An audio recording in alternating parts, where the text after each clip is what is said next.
Jesse McBride. I play the piano, and I also teach here at Tulane University.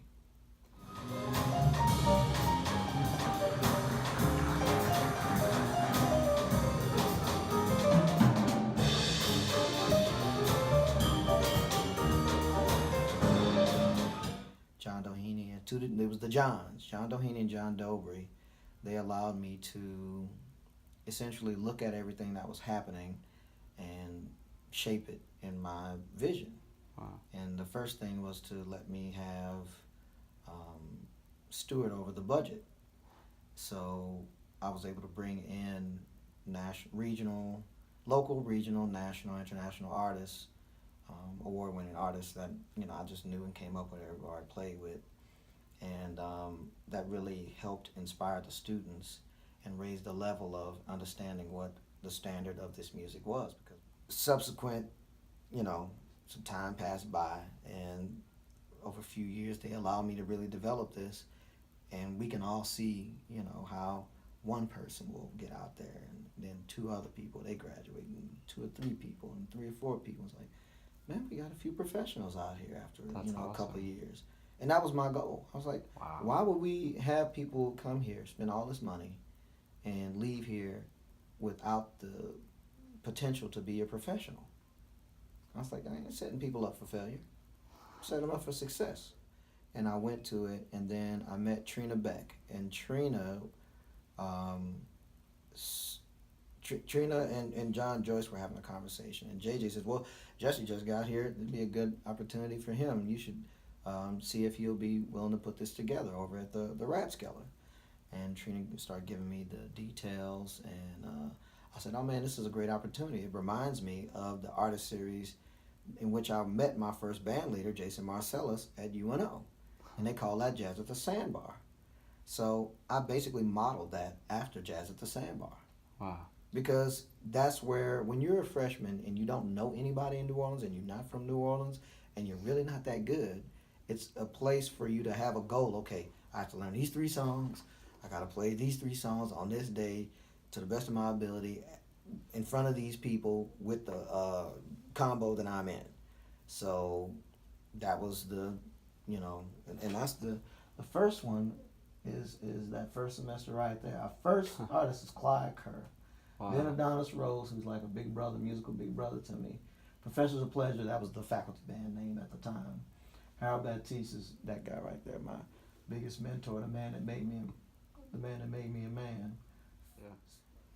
And the standard, the cats that were here before Katrina know what the standard is.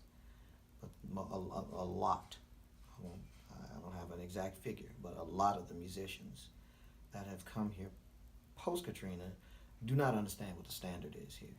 Mm-hmm. And New Orleans has always kept the highest standard musically as music progressed from the inception of the music known as jazz up until now. Well, up until Katrina, I'll say. Mm-hmm. There's still plenty of bad cats here, but it's not per capita the same. Mm-hmm. It was just way... You couldn't get a gig unless you could play pre-Katrina. Now anybody can come here and get a gig. That's even feasible. It's more important for me personally, to focus on the few that really want to understand what the standard is, what the bar is, what the level is. Mm-hmm. And if you want to be a part of that, well, I'm here for you. About this, for all the 12 years I've been here, everything we do is about the students. And we wanted to give them an opportunity to grow, because, when you're young and don't know a lot and you're insecure, you're less likely to go out there and just say, oh, I'm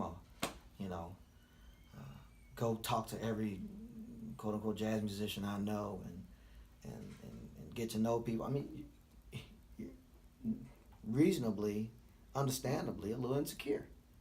So this is a way to chip away at that, mm-hmm. to give them some security.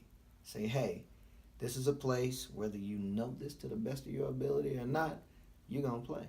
Yeah, I mean, the archive is great. I started taking them there when Dr. Bruce was still there. He's retired now, but Len Abbott is a great curator, and he really has a love and passion for the history. And the archive, Well, the reason I take them to the archive, I take them to the library and the archive. I take them to the archive because there's information there that you can't take out of there. Mm-hmm. So you really have to be there and be present. Mm-hmm. You have to appreciate what's there because you can't just, check it out and walk out and listen to it at your leisure. You have to say, oh man, okay, these records are only for the back. Yeah. So I used to take cats, I don't do it so much as I used to, but I used to take cats back behind the counter, and there's just like, I don't know, 10 racks, 10 rows of records. Wow. Maybe, I don't know, tens of thousands of records in there. Wow.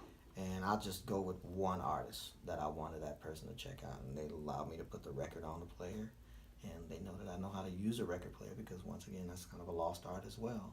Mm-hmm. Because it's an archive, so you don't want to destroy anything in there, so you really have to be careful with the record. So that's another detail that the student has to learn and observe. You have to be careful and cognizant of the importance of the art. Mm-hmm. And part of the art is the recording, because if those records are destroyed, a lot of those records masters have already been destroyed. Yeah. So that's why I take them to the archive, so they have a perspective on history. And the archive has so much New Orleans historical. I mean, it has interviews, has music charts, has various books, records, papers of artists that have either written or had something written about them in the time. It's just an invaluable resource. Mm-hmm. So that's why I take cats over there or tell them to go to Jones. So I would like, however, everything moves forward to be better than Mm-hmm. I've done it. If things go in a different direction, I always just, like I said, I set my students up for success, not failure. So anything I've done here, I've tried to set it up for success. Mm-hmm. So hopefully someone can see the things that I've tried to do in the future and move it forward and make it better and make it more communicative, or maybe they can infuse more money into it, or more outreach in the community of New Orleans, because that's the most important thing to me. Mm-hmm. This community. Yeah.